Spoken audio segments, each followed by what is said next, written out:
Miniature Market has thousands of board games at discounted prices. Click the direct link below to see all of those discounted games.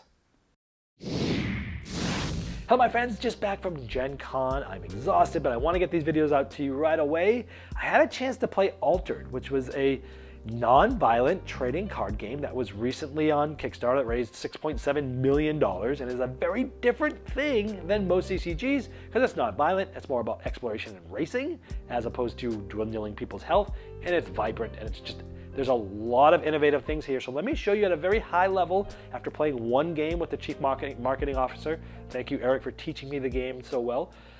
Let me show you a little bit of how the game works, what makes it different, and I'll see you on the side for like my first impressions after one full play.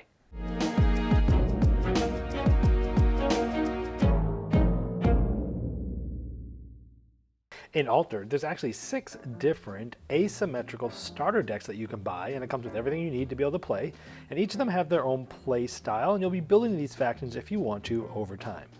Now both players are going to start with a hero on the same spot, and both of them are trying to get their heroes to move towards the middle, and from the other side both players have a companion that they're also trying to move towards the middle, and you're trying to be the first to get your companion and your hero to meet in the same spot. If you do so, you win.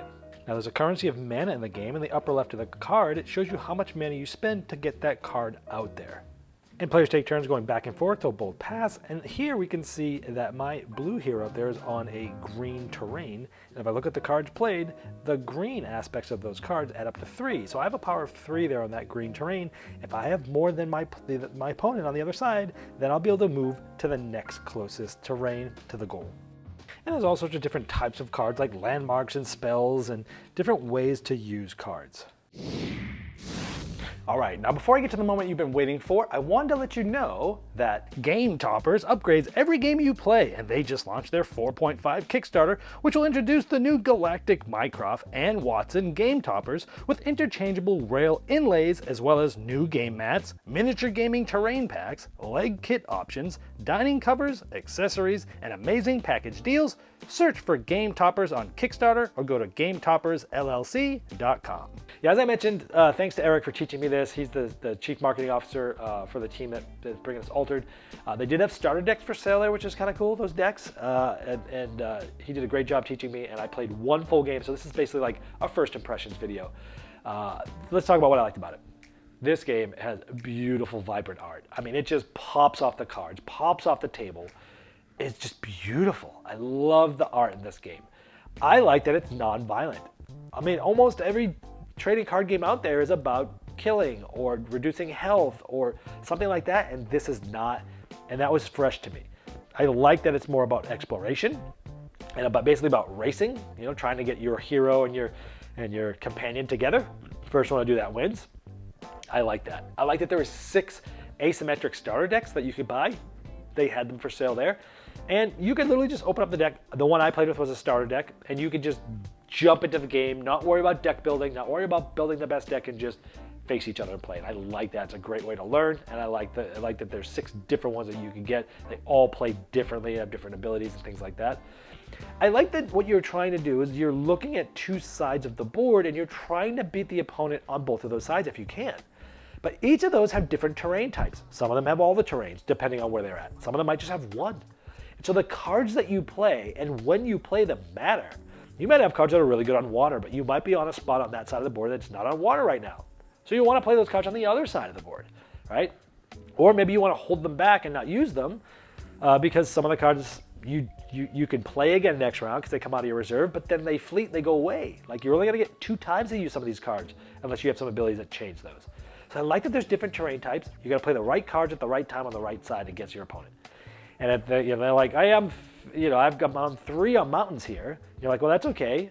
I only have to beat you in one of these things because water's on there too, and you don't have any water. So I'll just put a card out there, 1 water, and I'll still sneak by even though you killed me on mountains. Very interesting. The way the scoring works, the way that goes, and the way that you move things. It's really innovative, and it's different from every TCG I've ever played. Those different terrains, you're defending them depending on where you're at and what you're doing. It's really cool. The played cards, after you play those cards, they go into your reserve. And depending on whether you play them from your hand or whether you play them from your reserve, the cost can be different. And that's interesting. Also, if you put them there and you get them back from reserve and you play them again, the cost is different, but then they get a fleeting token and then they're gone. Like, so you got to get 2 good uses out of them by default. There's all ways to change that, but it's really cool. Whether you're paying different things for initial and reserve play as well. So for the gameplay, those are all the things that were very, very unique. Now, from just what they did innovation-wise with technology and cards is mind-blowing. Everything about this game is innovative. Every single card, even the starter decks, even the commons, have a unique QR code. So you scan that code, you bring it into the app, you have that card. And the reason why they're all unique is because it was easier to make them all unique. Because if you buy a card and you have it and you scan it, it's in your collection, you can sell it. You sell it to someone else. Let's say you buy a card from somebody online. They transfer it to you in the app, and now you can play it. And you can now print your cards on demand, so you have the same quality of card, and you print it, and let's say you bought it from someone in France, and their card is in French. You buy it from them. It's in your collection on the app. You can print on demand and get that card in English, and then go take it to a tournament because you actually own it. Now, at first, they're printing just from Belgium, but they're going to have print centers set up everywhere, or multiple places around the world to make it easier. But it's crazy. You buy a card, you print it. Obviously, if you kept your card, you could play with it for fun with players, but if you're going to do organized play, they figured that out. Also, you open up a booster pack. You might get a card that says, hey, it's a foil. 2 different types of foils. You get to use that card, and you select any one family of cards, like a character. Sometimes there's like multiple versions of a character. There's the unique, there's the common. That whole family you can foil. It's crazy. You get to decide which things you foil or not if you get those in the deck. And then they print on demand. Really cool.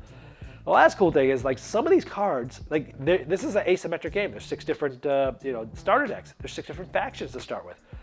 And most of the time, those characters are staying in those decks. However, you might find cards that have a character that's from another faction that you actually get to use into your faction as like secondary strategies. Sometimes the ability is very similar to what they did in the other faction. Sometimes it's slightly different just to make it work in your faction well. That's amazing. That's like, hey, I have this faction, but I'm going to supplement it with some of these other cards from some of these other factions. That seems really unique. I mean, I was really impressed. I was kind of blown away at what they did. This was a very audacious game. I'm not a huge TCG player. I'm not. But this one feels very different from anything else. Am I going to make this my lifestyle game? No, I just don't have time for that. But I'm really impressed, and I think everyone should check this game out and look at it. The negative thing is, just like I said, TCGs basically can be a lifestyle game, and the expense can really catch up with you over time. So it is a TCG, and that alone will make people possibly not want to see it. But I think this has enough innovations that you should at least check it out first. At least give it a run, give it a whirl, because it's really impressive. And that's my first impressions of Altered.